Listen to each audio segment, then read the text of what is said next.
বিভিন্ন সিদ্ধান্ত লোৱা হৈছে।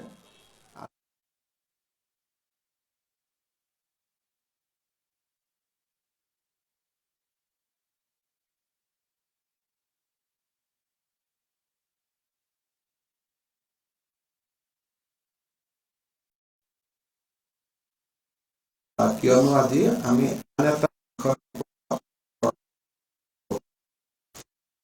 আজি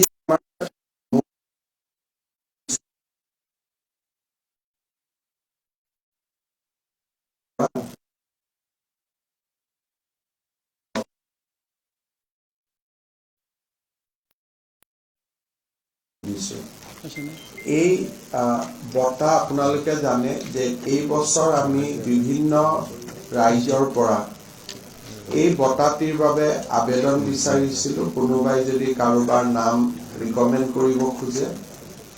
দ্বিতীয় আমি পৰ্যায় এটা হাতত লৈছিলোঁ যে বিভাগীয়ভাৱে আমি বিশ্লেষণ কৰা যে কি ধৰণে আমি বিভাগীয়ভাৱে বিভিন্ন ৰিকমেণ্ডেশ্যন আছে সেইবিলাক আমি পৰীক্ষা কৰা আৰু শেষত এখন কেবিনেট উপসমিতিয়ে এই গোটেই বিভিন্ন সোৰ্চৰ পৰা অহা ফিডবেকসমূহ চাই ইয়াক আমি চূড়ান্ত কৰিছিলোঁ। অৱশ্যে এটা কথা আমি কম যে আমি বঁটা প্ৰাপকসকলৰ লগত যিহেতু বহুত বঁটা প্ৰাপকে নিজে আবেদন কৰা নাই, আমিহে তেখেতসকলক বঁটাটো আগবঢ়াই দিছোঁ, আমি তেখেতসকলৰ লগত যোগাযোগ কৰা নাই। গতিকে বঁটাটো দিয়াৰ আগতে ডেফিনেটলি আমি তেওঁলোকৰ সন্মতি ল'ব লাগিব আৰু তাৰ পিছতে আমি ক'ব পাৰিম যে হয় তেখেতসকলে বঁটা গ্ৰহণ কৰিছে। কিন্তু সাধাৰণতে আমি ভাবি লওঁ যে বঁটা নিশ্চয় কোনেও নলওঁ বুলি নক'ব, গতিকে সেইফালৰ পৰা আমি তালিকাখন চূড়ান্ত বুলিয়ে আমি নিশ্চয় ক'ব পাৰিম। এই বছৰৰ আমাৰ যিটো আটাইতকৈ যিটো ইম্পৰ্টেণ্ট বঁটা সেইটো অসমৰ আমি হায়েষ্ট চিভিলিয়ান এৱাৰ্ড বুলি কওঁ, তাক আমি অসম বৈভৱ বুলি কওঁ। এই অসম বৈভৱটো যোৱা বছৰ আমি ৰতন টাটা ডাঙৰীয়াক আগবঢ়াইছিলোঁ। এইবাৰ আমি অসম বৈভৱ বঁটা ডক্টৰ তপন শইকীয়াক আমি আগবঢ়াব খুজিছোঁ। আৰু তপন শইকীয়াৰ বিষয়ে আপোনালোকে জানে যে তেখেত এগৰাকী ইণ্টাৰনেশ্যনেলি ৰিনাউণ্ড কেঞ্চাৰ চিকিৎসক, কৰ্কট ৰোগৰ চিকিৎসক, আৰু তেখেতে আমাৰ আসাম কেঞ্চাৰ কেয়াৰ ফাউণ্ডেশ্যনে হওক বা আমাৰ গুৱাহাটী মেডিকেল কলেজৰ কেঞ্চাৰ হস্পিটালে হওক বা অসমৰ পৰা যিসকল কেঞ্চাৰ পেচেণ্ট মুম্বাই ট্ৰিটমেণ্টৰ কাৰণে যায়, তেখেতে সদায় তেখেতসকলক বিশিষ্ট সেৱা আগবঢ়াই আহিছে। আৰু তাৰে স্বীকৃতি হিচাপে এইবাৰ অসম চৰকাৰে আগবঢ়োৱা সৰ্বোচ্চ অসামৰিক বঁটা আমি ডক্টৰ তপন শইকীয়ালৈ অত্যন্ত বিনম্ৰতাৰে সৈতে আগবঢ়াব বিচাৰিছোঁ। দ্বিতীয় আমাৰ যিটো সৰ্বোচ্চ বঁটা, সেই সৰ্বোচ্চ বঁটা হৈছে অসম সৌৰভ। এইবাৰ আমি অসম সৌৰভ বঁটা আগবঢ়াব খুজিছোঁ অসমৰ ভ্ৰাম্যমান নাট্য জগতৰ পিতৃস্বৰূপ কৃষ্ণ ৰয় ডাঙৰীয়ালৈকে। অসম সৌৰভ বঁটা আৰ্ট এণ্ড কালচাৰ কেটেগৰীত কৃষ্ণ ৰয় ডাঙৰীয়াই লাভ কৰিব আৰু আবাহন থিয়েটাৰৰ প্ৰযোজক হিচাপে কৃষ্ণ ৰয়ৰ অসমৰ সাংস্কৃতিক জগতলৈ থকা বৰঙনিৰ বিষয়ে আমি সকলো বিদ্যমান। দ্বিতীয় এটা আমি অসম সৌৰভ বঁটাৰ বাবে দ্বিতীয়গৰাকী যিগৰাকী ব্যক্তিক আমি নিৰ্বাচিত কৰিছোঁ, তেওঁৰ নাম হ'ল গিলবাৰ্টছন চাংমা। অসমৰ ফুটবল জগতখনৰ তেওঁ এগৰাকী উজ্জ্বল নক্ষত্ৰ আছিলে। অসম পুলিচত তেখেতে কাম কৰিছিলে আৰু অসম পুলিচ ফুটবল দলটোক অত্যাধিক জনপ্ৰিয় কৰি তোলাৰ আঁৰত গিলবাৰ্টছন চাংমাৰ প্ৰশংসনীয় ভূমিকা আছিল। সেইবাবে আমি অসম সৌৰভ বঁটাৰে এইবাৰ গিলবাৰ্টছন চাংমাক আমি সন্মানিত কৰিব খুজিছোঁ। স্মৰ্তব্য যে আজিও অসম পুলিচৰ খেলুৱৈ দলটোৰ লগত তেওঁ আজিও নিজকে জড়িত কৰি ৰাখিছে। তৃতীয়তে এই বছৰ কমনৱেলথ গেমছত অসমলৈ সন্মান কঢ়িয়াই অনা শ্ৰীমতী নয়নমণি শইকীয়ায়ো অসম সৌৰভ বঁটা লাভ কৰিব। আমি চতুৰ্থ অসম বঁটাটো আগবঢ়াব খুজিছোঁ শান্তি সাগৰ ভাটনাগৰ পুৰস্কাৰে পুৰস্কৃত অসমৰ বিশিষ্ট বিজ্ঞানী ডক্টৰ বিনয় কুমাৰ শইকীয়ালৈকে। তেখেতে শান্তি স্বৰূপ ভাটনাগৰ বঁটা 2021 চনত লাভ কৰিছিল। তেখেত এতিয়া যোৰহাটৰ নিস্তৰ প্ৰিন্সিপাল চাইণ্টিষ্ট উদীয়মান যুৱক। তেখেতক আমি অসম সৌৰভ বঁটাৰে সন্মানিত কৰিব খুজিছোঁ ডক্টৰ বিনয় কুমাৰ শইকীয়া। আমি চতুৰ্থতে এগৰাকী ব্যক্তিক আমি অসম সৌৰভ বঁটাৰে সন্মানিত কৰিব খুজিছোঁ। তেখেত হৈছে স্বাস্থ্য বিভাগৰ যুটীয়া সঞ্চালক হিচাপে দায়িত্ব নিৰ্বাহ কৰা আৰু মাজুলীত সেই সময়ত বহুদিন ধৰি নিৰবিচ্ছিন্নভাৱে মাজুলীৰ কমলাবাৰী চিকিৎসালয় ৰাইজৰ হৈ বিশিষ্ট স্বাস্থ্য সেৱা আগবঢ়োৱা ডক্টৰ শশীধৰ ফুকন। ডক্টৰ শশীধৰ ফুকন তেখেতে 1986 পৰা 1990 লৈকে MNHO 1 হিচাপে কমলাবাৰী চিকিৎসালয়ত কাম কৰিছিল। সেই সময় যোগাযোগ ব্যৱস্থাৰ যিটো বাধা আছিল তাক আমি সকলোৱে জানো আৰু সেই সমূহ বাধা অতিক্ৰম কৰি ডক্টৰ শশীধৰ ফুকনে নিৰবিচ্ছিন্নভাৱে ৰাইজৰ সেৱা আগবঢ়াইছিল আৰু পিছলৈ তেওঁ আজিও যোৰহাটৰ যুটীয়া স্বাস্থ্য সঞ্চালক হিচাপে কাম কৰি আছে আৰু তেখেতৰ বৰঙণিক ৰাজ্য চৰকাৰে সন্মানিত কৰিব খুজিছে। এগৰাকী মহিলাক আমি অসম গৌৰৱ বঁটা দিব খুজিছোঁ। তেখেতৰ নাম হ'ল শ্ৰীমতী ধৃতিমালা ডেকা। তেখেতে নৱগ্ৰহ শ্মশানত যি ব্যক্তিয়ে ক্ৰিমেশ্যনৰ কাৰণে যায় শ্মশান বন্ধু হিচাপে নিৰবিচ্ছিন্ন সেৱা আগবঢ়াই আহিছে আৰু অসামান্য বৰঙণিৰ কাৰণে আমি ধৃতিমালা ডেকাক অসম গৌৰৱ বঁটাৰে সন্মানিত কৰিব খুজিছোঁ। ডক্টৰ দেৱজিৎ বৰ্মন তেখেতে আপোনালোকে জানে এক প্ৰকাৰ ক'ব গ'লে গাহৰি আৰু মীন পালন দুয়োটাকে সংযোগ কৰি এক প্ৰকাৰ স্বনিৰ্ভৰশীলতাৰ এক জীৱন্ত প্ৰতীক হৈ আছে নলবাৰী জিলাৰ ডক্টৰ দেৱজিৎ বৰ্মনক শ্ৰী দেৱজিৎ বৰ্মনক তেখেতক এইবাৰ আমি অসম গৌৰৱ বঁটাৰে সন্মানিত কৰিব খুজিছোঁ। আৰু আপোনালোকে জানে যে জয়ন্তী ৰহুকে ধৰি বিভিন্ন ধৰণৰ মাছৰ তেখেতৰ যি গৱেষণা সেই গৱেষণাই ICAR-ৰ পৰাও স্বীকৃতি লাভ কৰিবলৈ সক্ষম হৈছে। অসম গৌৰৱ বঁটাৰে আমি সন্মানিত কৰিব খুজিছোঁ ৰুস্তম বসুমতাৰী। তেওঁ মানৱ অভয়াৰণ্যত টুৰিষ্ট গাইড হিচাপে কাম কৰে আৰু এক প্ৰকাৰ ক'ব গ'লে বনাঞ্চল বা মানসৰ জন্তু বা প্ৰকৃতিৰ ওপৰত তেখেতৰ জ্ঞান ইমানে সিদ্ধহস্ত যে বহুত ফৰেন টুৰিষ্ট অসমলৈ আহে অকল ৰুস্তম বসুমতাৰীৰ লগত সম্পৰ্ক কৰিয়ে, কাৰণ তেখেতৰ এই বিষয়ে থকা এটা ক'ব গ'লে এক প্ৰকাৰ অনন্য জ্ঞানৰ বাবে। তেওঁ মানস মাউজি ডেংগ্ৰী ইকো টুৰিজিম ছ'চাইটি এটা ফৰ্ম কৰিছিল আৰু মানসক এখন পৰ্যটনৰ আকৰ্ষণীয় কেন্দ্ৰ কৰি গঢ়ি তুলিবলৈ তেওঁ বৰঙণি আগবঢ়াই আহিছে। সেইবাবে আমি ৰুস্তম বসুমতাৰীক আমি এই বঁটা আগবঢ়াইছোঁ। অসম গৌৰৱ বঁটা আমি আগবঢ়াইছোঁ মাঞ্জেলা। তেওঁ তিনিচুকীয়াৰ চিংফো ধাবাৰ স্বত্বাধিকাৰী আৰু তেখেতে এক প্ৰকাৰ ক'ব গ'লে চিংফো ইকলজ চিংফো হেৰিটেজ ডি আদিৰ সৈতে জড়িত থাকি আমাৰ পৰ্যটন উদ্যোগটোক এক বৃহৎ বৰঙণি আগবঢ়াই আহিছে।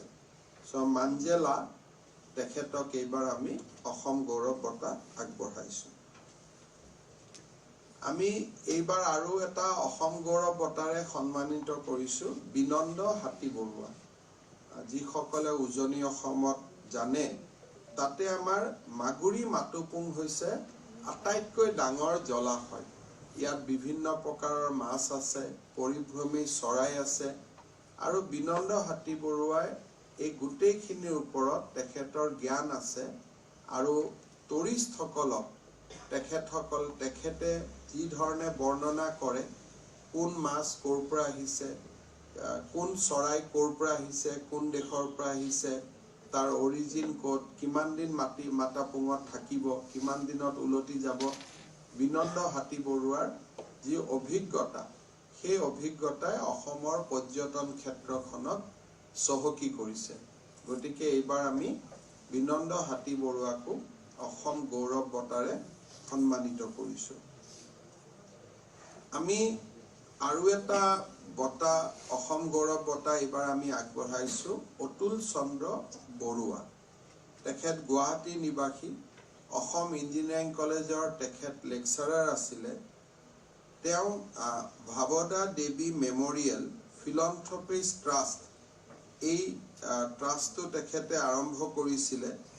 আৰু ক'ব গ'লে যে এই ট্ৰাষ্টটোৰ জৰিয়তে তেওঁ বহুত নিৰাশ্ৰয়ী মহিলাক অনবদ্যভাৱে সেৱা আগবঢ়াই আহিছে। এই ট্ৰাষ্টটোত বিশেষকৈ তেখেতে যি ধৰণে এই কেন্দ্ৰটোত দুৰ্ভগীয়া মহিলাসকলক আশ্ৰয় প্ৰদান কৰিছে, সি এক প্ৰেৰণাৰ উৎস। আৰু সেইবাবে আমি অতুল চন্দ্ৰ বৰুৱাক এই বছৰৰ অসম গৌৰৱ বঁটাৰে সন্মানিত কৰিছোঁ। আৰু তেখেতে সুৰভি নামেৰে আৰু এটা প্ৰজেক্টো আৰম্ভ কৰিছে, যাৰ জৰিয়তে চেনিটেৰী নেপকিন আদি মহিলাসকলক দিয়ে। বিশেষকৈ তেওঁ যিটো কেন্দ্ৰ বা তেওঁ যিটো চেণ্টাৰ বনাইছে, সেই চেণ্টাৰত চেনে নামৰ যিটো এটা এবাণ্ডন চিক আৰু অপ্ৰেছড মহিলাৰ কাৰণে যিটো তেওঁ এটা চেণ্টাৰ বনাইছে, ই সকলোৰে বাবে এটা প্ৰেৰণাৰ উৎস। আমি আমাৰ এগৰাকী আত্মসহায়ক গোট, তাৰ অংশীদাৰ বা তাৰ সদস্যা কল্যাণী ৰাজবংশীক এইবাৰ আমি অসম গৌৰৱ বঁটাৰে সন্মানিত কৰিছোঁ। কল্যাণী ৰাজবংশী তেওঁ চন্দ্ৰপুৰৰ বহাগী আত্মসহায়ক গোটৰ সদস্যা। আৰু কল্যাণী ৰাজবংশীয়ে ওচৰৰ প্ৰায় ৩,০০০ মহিলাক আত্মসহায়ক গোটৰ আন্দোলনটোৰ বাবে সংগঠিত কৰিছিলে। তেওঁ এৰিয়া লেভেল ফেডাৰেশ্যন 10টা কৰিছে, আৰু এক প্ৰকাৰ কমিউনিটি ৰিচোৰ্চ পাৰ্চন হিচাপে তেওঁ NULM-ত কাম কৰিছে। প্ৰায় 230টাতকৈ অধিক বেংক লোন তেওঁ মহিলাসকলক বেংকৰ লগত লিংকেজ কৰাই দিব পাৰিছে। আত্মসহায়ক গোট বা মহিলাক স্বনিৰ্ভৰশীল কৰা এই সমগ্ৰ আন্দোলনটোত সুন্দৰ বৰঙণি আগবঢ়োৱাৰ বাবে শ্ৰীমতী কল্যাণী ৰাজবংশীক এইবাৰ আমি অসম গৌৰৱ বঁটাৰে সন্মানিত কৰিছোঁ। আন এটা অসম গৌৰৱ বঁটা আমি আগবঢ়াইছোঁ শ্ৰীমতী শীলা গোৱালা। তেখেত আশা কৰ্মী হয়, আৰু তেখেতে বহু কেইগৰাকী টিনেজাৰ প্ৰেগনেণ্ট গাৰ্ল, বিশেষকৈ জবকা টি ষ্টেটৰ ৰেপ ভিক্টিম, তেনেকুৱা ধৰণৰ টিনেজ গাৰ্লক ৰিহেবিলেট কৰা বা তেওঁলোকক পুনৰ নিৰ্বাসন কৰা কামত উল্লেখযোগ্য বৰঙণি আগবঢ়াইছে। আৰু সেই জবকা টি ষ্টেট এৰিয়াত মেটাৰ্নেল মৰ্টেলিটি আৰু ইনফেণ্ট মৰ্টেলিটি হ্ৰাস কৰাৰ ক্ষেত্ৰত শ্ৰী শীলা গোৱালাই অনবদ্য বৰঙণি আগবঢ়াইছে। তাৰ পৰিপ্ৰেক্ষিতত এইবাৰ আমি শীলা গোৱালাক অসম গৌৰৱ বঁটাৰে সন্মানিত কৰিছোঁ। ডক্টৰ যোগেশ দেউৰী, তেখেত বড়োলেণ্ড ছেৰিকালচাৰ ডিপাৰ্টমেণ্টৰ ডাইৰেক্টৰ আছে। আৰু অসমৰ ৰেচমৰ বা সোণালী সূতাৰ ওপৰত ডক্টৰ দেউৰীৰ অধ্যয়ন আৰু বৰঙণি, কোকৰাঝাৰত যিখন এক প্ৰকাৰ সিল্ক গাৰ্ডেন প্ৰতিষ্ঠা কৰা হৈছে তাতো তেখেতৰ অভূতপূৰ্ব বৰঙণি লুকাই আছিল আমি ডক্টৰ যোগেশ দেউৰীকো অসম গৌৰৱ বঁটাৰে এইবাৰ সন্মানিত কৰিছো আন এজন ব্যৱসায়িক আমি অসম গৌৰৱ বঁটাৰে সন্মানিত কৰিছো তেখেত হল ডক্টৰ পংকজ লাল গগৈ তেওঁ ৰুক্মিণী নগৰত থাকে নৰ্থ ইষ্ট এগ্ৰোভেট প্ৰাইভেট লিমিটেডৰ তেখেত ডিৰেক্টৰ আৰু প্ৰায় 3 লাখ কণী তেওঁ প্ৰত্যেক দিনে উৎপাদন কৰে কিন্তু তাৰ বিশেষত্বটো হল ৰনজদা তেওঁ হেৰি তেওঁ বয়লাৰৰ পেৰেন্ট ষ্টকটোৰ ওপৰত কাম কৰে আনি পেলাই নহয় গতিকে তেওঁৰ ভূমিকাটো বেলেগতকৈ যথেষ্টখিনি বেলেগ গতিকে ডক্টৰ পংকজলাল গগৈক আমি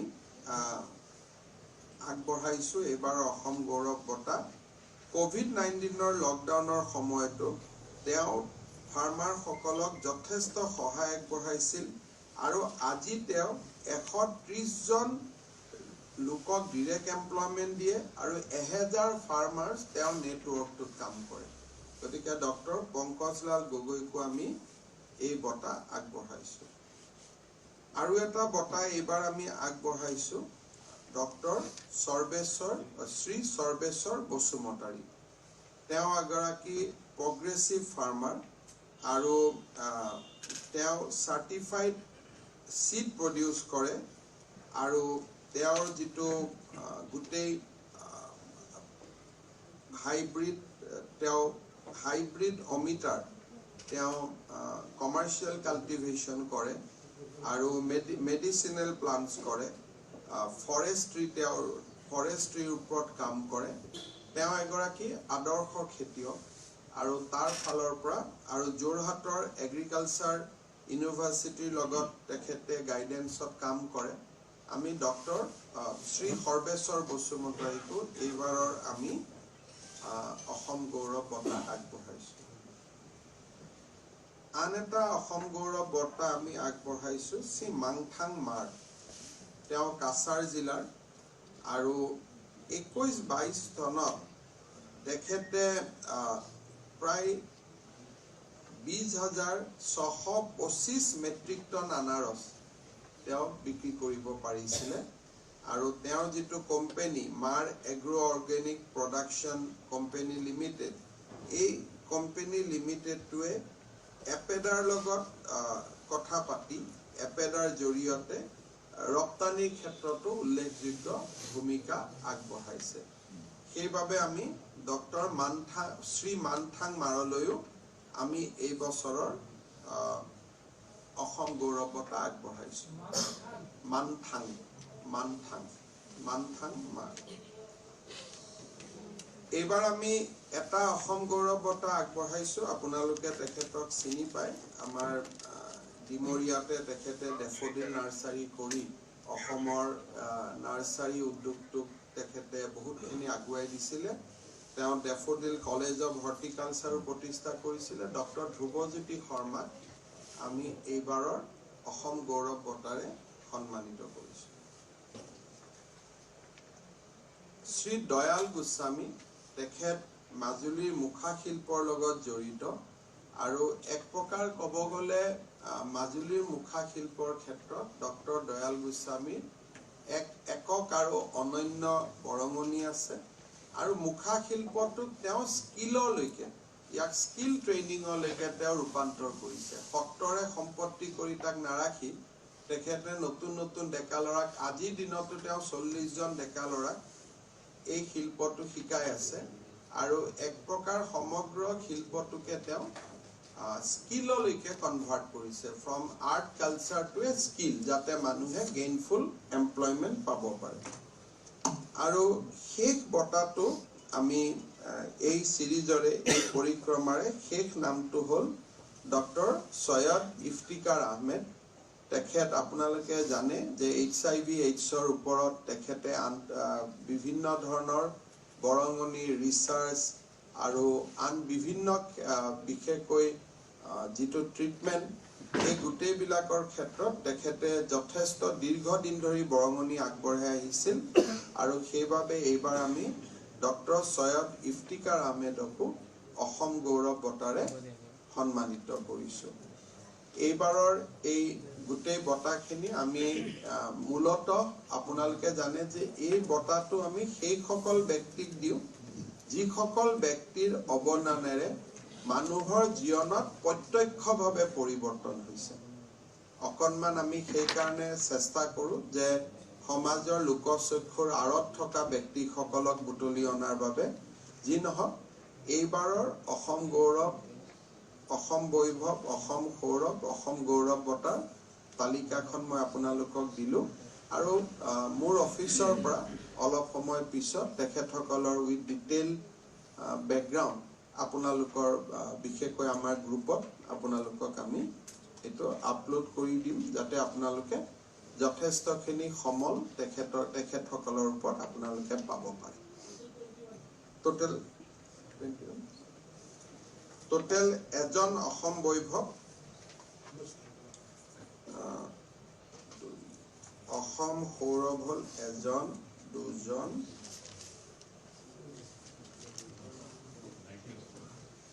তিনিজন,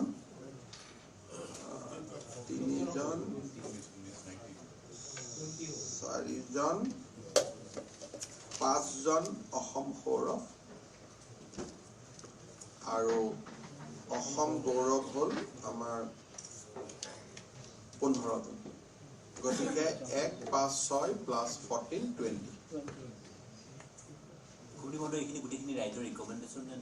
এইটো কোনেও ৰিকমেণ্ডেশ্যন প্লাছ আমাৰ কেবিনেট চাব কমিটিৰ বিশ্লেষণ, ডিপাৰ্টমেণ্টৰ ফিডবেক 3-4টা চ'ৰ্চৰ পৰা অহা নাই। ধৰক এতিয়া ডেফিনেটলি চেল্ফ হেল্প গ্ৰুপ আমাৰ যদি ডিপাৰ্টমেণ্টৰ পৰা নাহে আমিতো তাক বিচাৰি উলিয়াব নোৱাৰোঁ। গতিকে কোনোবা ডিপাৰ্টমেণ্টৰ পৰা আহিছে, কোনোবা ফৰেষ্ট ডিপাৰ্টমেণ্টৰ পৰা আহিছে, কোনোবা টুৰিজিমৰ পৰা আহিছে, কোনোবা ৰাইজে পৰ্টেলত ৰিকমেণ্ড কৰিছে। গতিকে এইটো যে কম্বিনেশ্যন অফ চ'ৰ্চ, এটা চ'ৰ্চৰ নহয়। এই বঁটাটো কেতিয়া প্ৰদান কৰা হ'ব? আমি যোৱাবাৰ জুলাইত কৰিছিলোঁ পাই। গতিকে ভাল দিন এটা চাই আমি ইয়াক কৰি ল'ম। আমি কাৰণ বঁটাটো আমি দিন ঠিক কৰাতকৈ বঁটা গ্ৰহণকাৰীসকলেও কোনটো দিনত থাকিব পাৰিব অলপ কনচালটেশ্যন কৰি নল'লে তেতিয়াহ'লে এনেকুৱা হয় যে আমি দিয়া দিনটোত আকৌ তেওঁলোক ফিজিকেলি থাকিব নোৱাৰিব। গতিকে এই বঁটাটোৰ লগত আপোনালোকে জানে যে এই বঁটাটোত আমি এটা নগদ ধনো দিওঁ। তেওঁলোকৰ আমি মেডিকেল এক্সপেণ্ডিচাৰো বহুত দিনলৈকে আমি বছৰি এটা মেডিকেল এক্সপেণ্ডিচাৰো আমি বিয়েৰ কৰোঁ। চৰকাৰী অনুষ্ঠানবিলাকতো তেখেতসকলক আমি জড়িত কৰিবৰ বাবে যত্ন কৰোঁ আৰু মানে যিমানখিনি আমি সন্মান আগবঢ়াব পাৰোঁ তেওঁলোকক আছাম হাউচ আদিতো তেওঁলোকে চৰকাৰী বিষয়াৰ সমানে আসন আদি পাব পাৰে, চাৰ্কিট হাউচ আদিত পাব পাৰে। সেইধৰণে কেইবাটাও সুবিধা আমি ইয়াৰ লগত জড়িত কৰিছোঁ আৰু বিশেষকৈ এই বঁটাখিনি দিয়াৰ পিছত বিশেষকৈ যোৱাবাৰ আমি সেলফ এমপ্লয়মেণ্টত বহুত বঁটা দিয়াৰ পিছত তাৰ এটা পজিটিভ ইম্পেক্ট এটা আমি ছ'চাইটিত যোৱা বছৰ দেখা পাইছিলোঁ। বহুত ল'ৰা ছোৱালী এক্সপৰ্ট আদি কামৰ বাবে আগবাঢ়ি আহিছিল, বিশেষকৈ এগ্ৰিকালচাৰ আৰু হৰ্টিকালচাৰ চেক্টৰখনত। আমি নগদ ধনটো যোৱা বছৰ আমি খুব সম্ভৱ 5 লাখ, 3 লাখ, 2 লাখ দিছিলোঁ। এইবাৰ আমি কিমান দিন অকণমান চাই ল'ম।